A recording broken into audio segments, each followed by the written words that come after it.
আমার নাম নিধি। আমরা দুই বোন আর আমাদের এক ভাই আছে। অনেক বছর ধরে আমার সম্বন্ধ কোনো মতেই হচ্ছিল না, কেননা আমার গালে একটা কাটা দাগ ছিল। যারাই আমাকে দেখতে আসতো তারাই এই দাগের কারণে আমাকে পছন্দ করতো না। এতে বিরক্ত হয়ে আমার বাবা মা সিদ্ধান্ত নিলেন যে তারা আমার ছোট বোনের বিয়ে দিয়ে দেবেন, কেননা আমার বয়স এখন 28 বছর হয়ে গেছে আর আমার ছোট বোন খুব সুন্দরী ছিল। এই কারণে ওর সম্বন্ধ আসতেই থাকতো। আমার বাবা মায়ের মনে ভয় ছিল যে বড় মেয়ের বিয়ের চক্করে ছোট মেয়ের বিয়ের বয়স না পার হয়ে যায়। আমিও আমার বাবা মাকে বলে দিয়েছিলাম যে তোমরা আমার ব্যাপারে চিন্তা করো না, যদি আমার কপালে বিয়ে লেখা থাকে তাহলে হবে। তোমরা ছোট বোন নয়নার জন্য একটা ভালো ছেলে খুঁজে তাড়াতাড়ি করে ওর বিয়ে দিয়ে দাও। আমার বাবা মা সেই রকমই করলেন। আজকে আমার ছোট বোন নয়নার জন্য খুব ভালো আর বড়লোক ফ্যামিলি থেকে সম্বন্ধ এসেছে। ছেলেরা খুব বড়লোক আর তারা 4 ভাই, যাদের মধ্যে সবচেয়ে ছোট ছেলের জন্য এই সম্বন্ধ এসেছিল। বাকি 3 ভাই আগে থেকেই বিবাহিত, তাদের মা এখনও জীবিত আছে, কিন্তু বাবা অনেক দিন আগেই মারা গেছেন। আমার বোন নয়না এই সম্বন্ধের জন্য হ্যাঁ বলল, কিন্তু আমি লক্ষ্য করেছি যে ও খুব টেনশন আর সবসময় উদাস হয়ে থাকতো।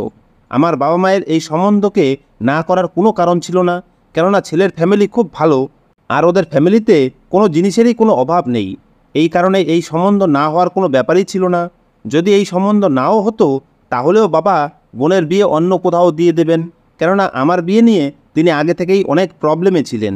তাই আমার বাবা চাইতেন না যে এখন ছোট বোনের সম্বন্ধেও কোনো বাধা আসে। যাই হোক, বিয়ে ঠিক হওয়ার পরে নয়না খুব বেশি উদাস থাকতে লাগলো।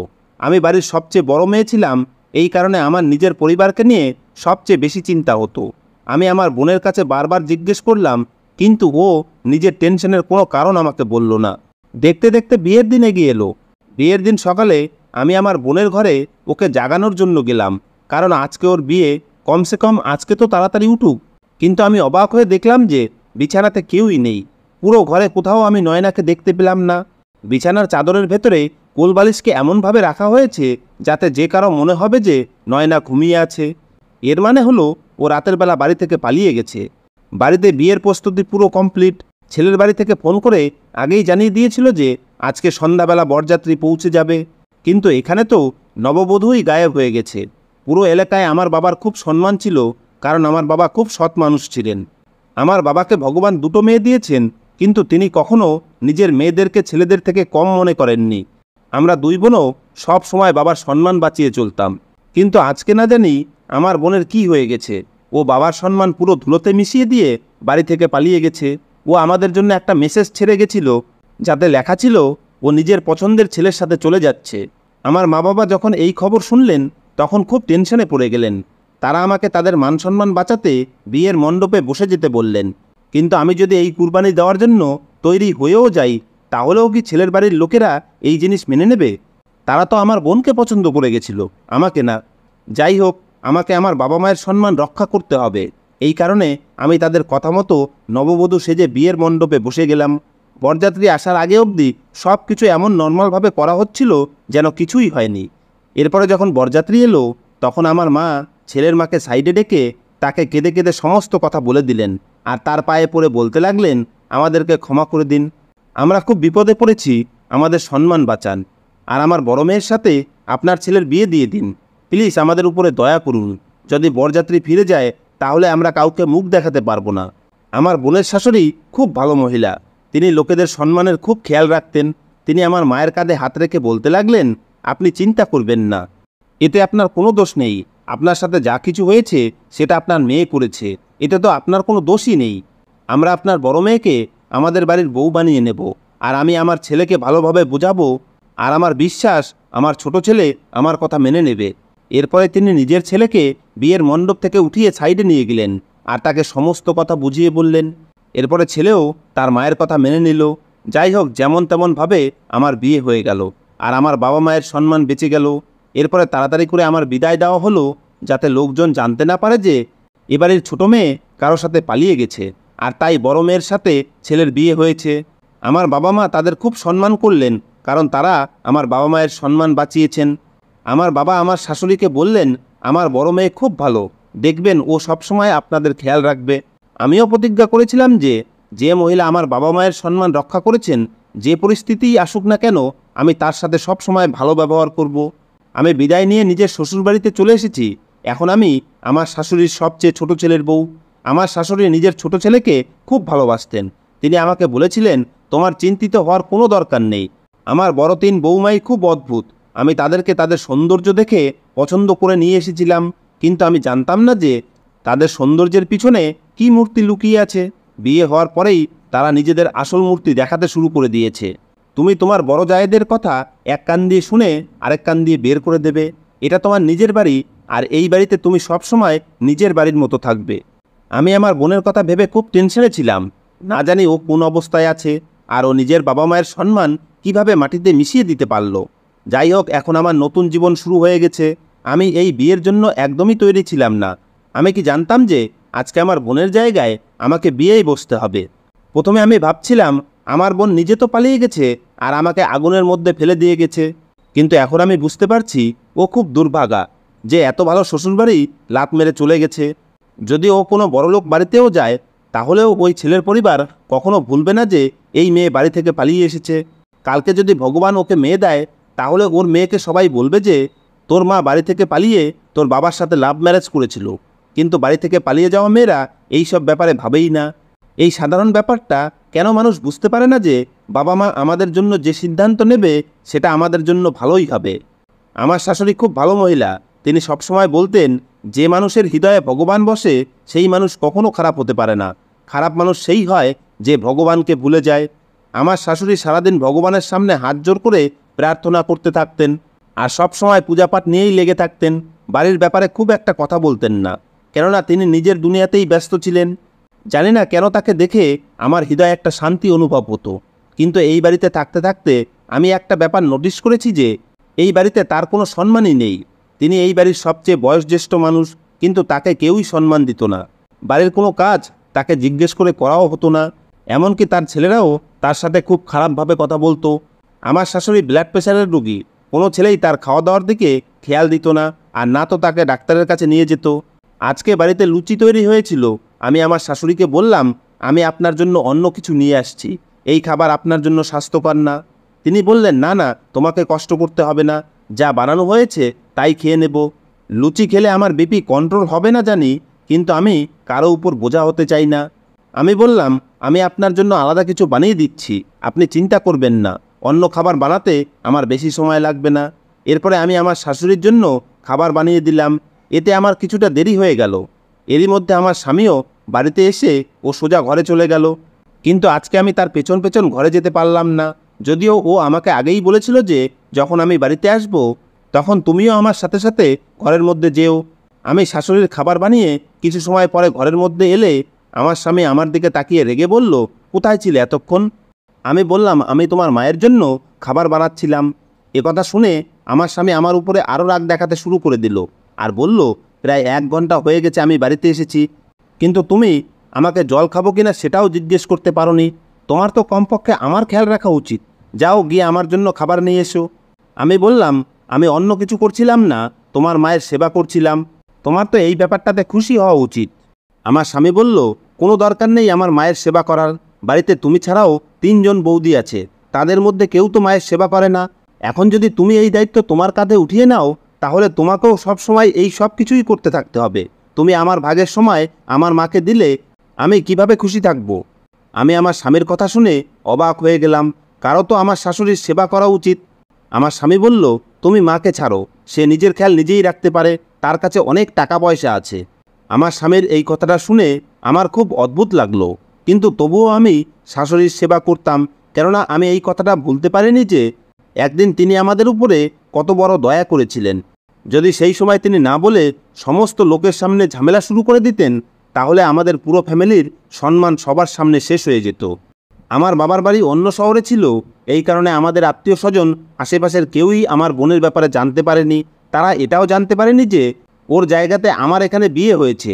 আমার বাবা মা, পাড়া প্রতিবেশী, আত্মীয় স্বজন সবাইকে বলেছিল যে স্বামীর চাকরির কারণে আমার বোন বিদেশে শিফট হয়ে গেছে, আর আমি অন্য শহরে খুব ভালো চাকরিতে জয়েন করেছি, আর আমি পার্মানেন্ট সেখানেই থাকব। আমার বাবা মা নিজেদের সম্মান বাঁচানোর জন্য লোকজনকে মিথ্যা কথা বলতে থাকলো।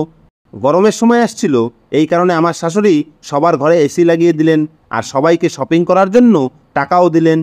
কিন্তু আমার শাশুড়ি যখন আমাকে টাকা দিতে চাইলেন তখন আমি বললাম আমার টাকা লাগবে না, কিছুদিন আগেই তো আমার বিয়ে হয়েছে, তাই আমার কাছে পরার অনেক কাপড় আছে। আমার বড় যা বলল, তাহলে তোমার ভাগের টাকা তুমি আমাকে দিয়ে দাও, কেননা আমার বিয়ে তো অনেক দিন আগেই হয়েছে আর আমার কাছে পরার জন্য এত বেশি কাপড় নেই যতগুলো তোমার কাছে আছে। এই কথা বলেই সে জোরে জোরে হাসতে লাগলো। আমার শাশুড়ি আমার যাকে বললেন, তোমার চিন্তা করার দরকার নেই, নিধির ভাগের টাকা আমি নিজের কাছে রেখে দিচ্ছি।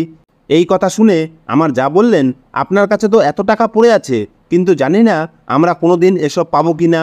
এটা বলেই সে নিজের ঘরে চলে গেল। আমার তিন যা সবসময়ই আমার শাশুড়িকে কোনো না কোনো কটু কথা শোনাতে থাকতো। আমি আমার শাশুড়িকে বললাম, আপনি কেন এদের এত বেশি কথা শুনতে থাকেন? আপনি এই বাড়িতে সবার থেকে বয়স্ক, কেন এদেরকে জবাব দেন না? তিনি বললেন, আমার এদের মতো ঝগড়া করার অভ্যাস নেই, তাই আমি চুপচাপ সব কিছু সহ্য করে নেই। এটা আমার পোড়া কপাল বলো বা এদের সবার কপাল ভালোই বলো যে তোমার শ্বশুর এদের বিয়ের আগেই এই দুনিয়া থেকে চলে গেছেন, না হলে আজকে এদের আমার সামনে কথা বলার হিম্মত হতো না। তোমার শ্বশুর খুব কড়া মেজাজের লোক ছিল, ব্যাস তিনি শুধু তাড়াতাড়ি এই দুনিয়া থেকে চলে গেলেন। সারা জীবন তোমার শ্বশুর টাকার পিছনে ছুটেছে, এই কারণে সে বেশি বাড়িতে থাকতে পারেনি, তাই তো এই ছেলেরা এত বিগড়ে গেছে। এখন এরা আমার কোনো কথাই শোনে না, তাই তো আমিও এদের ব্যাপারে কিছুই বলি না। এখানে এসে আমি একটা ব্যাপার লক্ষ্য করেছি যে আমার তিন জায়েরই এখন অবধি কোনো সন্তান হয়নি, যদিও তাদের বিয়ে আমার বিয়ের অনেক বছর আগেই হয়েছে। আমি আমার স্বামীকে লুকিয়ে নিজের শাশুড়ির সেবা করতে থাকতাম, আর আমার স্বামী বাড়িতে আসার সঙ্গে সঙ্গে আমি তার পিছন পিছন ঘরে চলে আসতাম, যাতে আমার স্বামী জানতে না পারে। কিন্তু একদিন সে হঠাৎ করেই দুপুরে বাড়িতে চলে এলো।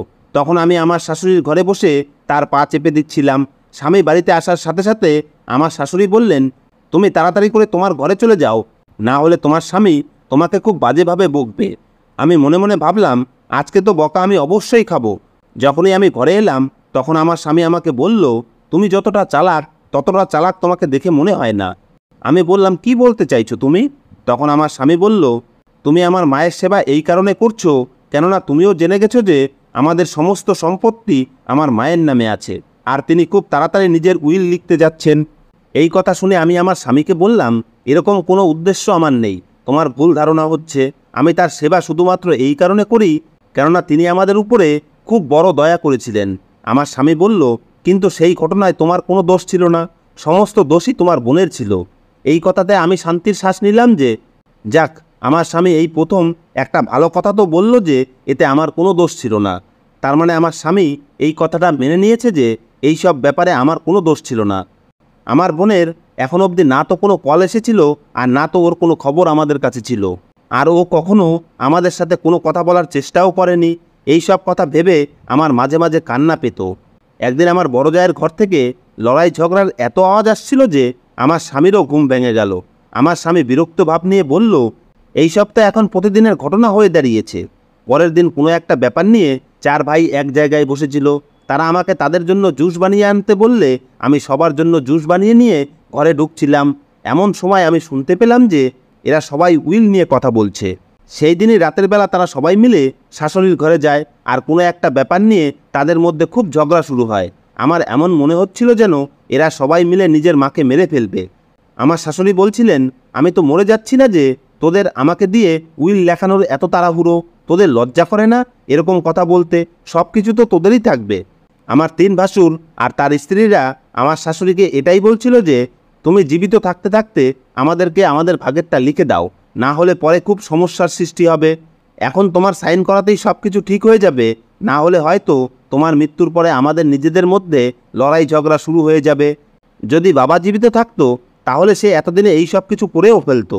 আমার শাশুড়ি বললেন, যদি তোদের বাবা বেঁচে থাকতো তাহলে তোদের মুখে থাপ্পড় মারতো যে তোদের মা এখনও জীবিত আর তোরা উইল নিয়ে পড়ে আছিস। আমি পুরো সংসার চালাচ্ছি, তোদের ভালো খারাপ সমস্ত খরচ আমি উঠাচ্ছি, বাড়ির বাজার ঘাটও আমার টাকাতেই হয়। তোরা কখনো এক পয়সাও সংসারের পিছনে খরচ করিসনি, কখনো তোরা কেউ আমার খেয়ালও করিস না। তবুও আমি আছি যে সব সময় তোদের খেয়াল করি, তারপরেও তোরা আমার সামনে দাঁড়িয়ে আমার সাথে এইভাবে কথা বলছিস। প্রথমে তো 30-40 হাজার টাকায় সংসার খরচ হয়ে যেত, এখন তো 70-80 হাজার টাকাতেও সংসার খরচ চলে না। আমার শাশুড়ি অনেক পড়াশোনা জানা মহিলা, আর তার চিন্তা ভাবনা খুব ভালো। তিনি নিজের ছেলেদেরকে এই সব কথা সরাসরি বলে দিলেন। তার কথা শুনে সবাই চুপ হয়ে গেল। আমি এই ব্যাপারে আমার স্বামীকে জিজ্ঞেস করলে সে বলল, তোমার এ ব্যাপারে মায়ের হয়ে কথা বলার কোনো দরকার নেই। বৌদিদেরকে দেখো, তারা সমস্ত ব্যাপারে স্বামীর সাথে থাকে, আর তুমি মায়ের চাকরানি হয়ে থেকে গেছো। এখন তো মনে হচ্ছে যে তোমার বোন তোমার থেকে বেশি বুদ্ধিমতী ছিল। তোমাকে বিয়ে করার থেকে তোমার বোনকে বিয়ে করলে ভালো করতাম। এই ব্যাপারটা নিয়ে আমাদের স্বামী স্ত্রীর মধ্যে খুব ঝগড়া হয়েছিল। ওরা সবাই মিলে একজোট হয়ে নিজের মায়ের ইনসাল্ট করা শুরু করে দিল, যাতে শাশুড়ি বিরক্ত হয়ে নিজের সমস্ত সম্পত্তি ছেলেদের নামে লিখে দেয়। এখন তো প্রতিদিন বাড়িতে লড়াই ঝগড়া হতে শুরু করেছে, কিন্তু আমার শাশুড়ি বলতো, যতক্ষণ আমি বেঁচে আছি ততক্ষণ আমি তোদের নামে কিছুই করে দেব না। এখন বাড়িতে খুব বাজে পরিবেশ তৈরি হয়ে গেছে, ফলে আমিও খুব টেনশনে থাকতে লাগলাম, আর আমার শাশুড়িও টেনশনে থাকতে লাগলেন। মাঝে মাঝে আমার শাশুড়ি বলতেন, আমার মন চায় যে আমি আমার ছেলেদেরকে কিছুই দেব না, কেননা এরা কোনো জিনিসেরই যোগ্য না। আমার শাশুড়ি নিজের ছেলেদেরকে বলছিলেন যে আমার স্বামী এই সব কিছু বানিয়েছে, আর সে সমস্ত কিছু আমার নামে করে দিয়েছে। তোরা কিছুই করিসনি, তোরা থাকার জন্য বাড়ি পাচ্ছিস, খাবার পাচ্ছিস, এটাই তোদের জন্য অনেক, এটাই তোদের খুশি থাকা উচিত। একদিন তো আমার শাশুড়ি নিজের ছেলেদেরকে এটা অবধি বলে দিলেন যে মন তো করে যে আমি আমার সমস্ত সম্পত্তি গরিবদের দান করে দেই আর শান্তিতে মরে যাই। মানুষ নিজের সন্তানদের জন্য কত বেশি কষ্ট সহ্য করে, আর বাচ্চাকে কত কষ্টে জন্ম দেয়, যতক্ষণ জীবিত থাকে সন্তানের ভালোর ব্যাপারে ভাবতে থাকে। আর আজকে আমার শাশুড়ি নিজের ছেলেদের জন্য কষ্টে আছেন। আমার শাশুড়ি বলতেন যে আমি 4 ছেলের মা, কিন্তু আজকে আমার এই ব্যাপারটা নিয়ে খুব লজ্জা হয়, কারণ আমার একটা ছেলেও মানুষের মতো মানুষ না। ওদিকে আমার স্বামীরা 4 ভাই প্ল্যান করলো যে তারা প্রপার্টির পেপার বানিয়ে তার উপরে মায়ের সাইনের পরিবর্তে তারা ধোকা দিয়ে নিজের মায়ের আঙুলের ছাপ নিয়ে নেবে। তারা প্ল্যান করলো যে যখন ওর মা ঘুমিয়ে থাকবে তখন তার আঙুলের ছাপ নিয়ে নেবে। তারা ভেবেছিল যে ওর মা এসব জানতেও পারবে না, কিন্তু তাদের এই কথা আমার শাশুড়ি শুনে নেন আর নিজের ছেলেদেরকে বেশি কথা শুনিয়ে দেন। এরপরে তিনি ঘরে এসে কান্না করতে থাকেন। তিনি ভাবতেও পারেননি যে তার ছেলেরা এতটা খারাপ। তিনি কান্না করতে করতে আমাকে বলছিলেন যে আমি ভাবতেই পারিনি যে আমার ছেলেরা এতটা জঘন্য মানসিকতার। আমার জায়েরা দিনরাত তাদের স্বামীদের মাথা খারাপ করে রাখত। আমার স্বামীও নিজের বৌদিদের কথা শুনতে থাকত। আমার শাশুড়ি কখনোই কোনো বউয়ের সাথে খারাপ ব্যবহার করেনি, কখনো তাদের সঙ্গে খারাপভাবে কথাও বলেনি। তারপরেও তারা সবাই তাকে শত্রু ভেবে নিয়েছিল। এই সব কিছু ভেবে আমার খুব খারাপ লাগতো।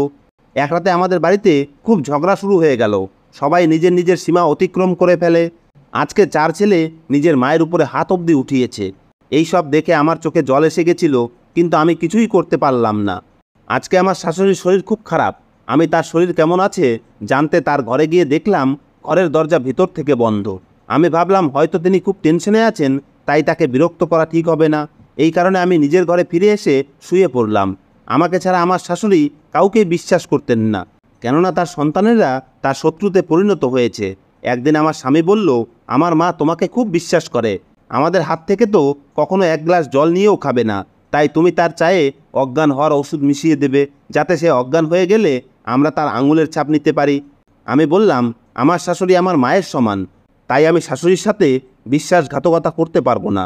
আমার স্বামী বলল যে এতে আমাদেরই লাভ, আমাদের হাতে যত প্রপার্টি আসবে সেটা তো তোমারও হবে। তুমি বৌদিদেরকে দেখো, তারা কতটা চালাক, আর এদিকে আমারই কপাল পোড়া যে আমি তোমাকে বিয়ে করেছি। বাদ দাও এই সব সতীপনা দেখানো, এই সতীপনা দেখিয়ে তুমি কিছুই পাবে না। তুমি তো জানো আমার মা তোমার শাশুড়ি, আর শাশুড়ি বৌমার মধ্যে কখনোই বন্ধুত্ব হতে পারে না। আমাকে আমার স্বামী খুব ভালোবেসে এই কথাগুলো বুঝিয়েছিল, কিন্তু আমি তাকে পরিষ্কার মানা করে দিলাম। এতে সে আমার উপরে রেগে আমাকে অনেক কটু কথা শোনাতে লাগলো। সে আমার সাথে ঝগড়া করতে লাগলো। এরপরে সে আমাকে বলল যে আমি তোমাকে ডিভোর্স দিয়ে দেব। আমি বললাম, তোমার মতো মানুষের সাথে আমি থাকতেও চাই না, এর থেকে ভালো হয় তুমি আমাকে ডিভোর্স দিয়েই দাও। যে মানুষ নিজের মায়ের সাথে বিশ্বাসঘাতকতা করতে পারে সে তো কালকে নিজের স্ত্রীকেও বিক্রি করে দিতে পারে। এই কথা শোনার সাথে সাথে আমার স্বামী আমার মুখে কষিয়ে থাপ্পড় মারল। পরের দিন আমার শাশুড়ি আমার মুখে থাপ্পড়ের দাগ দেখে তিনি আমাকে জিজ্ঞেস করলেন, তোমার মুখে কি হয়েছে? আমি বললাম, সিঁড়ি থেকে পড়ে গেছিলাম, তাই চোট লেগেছে।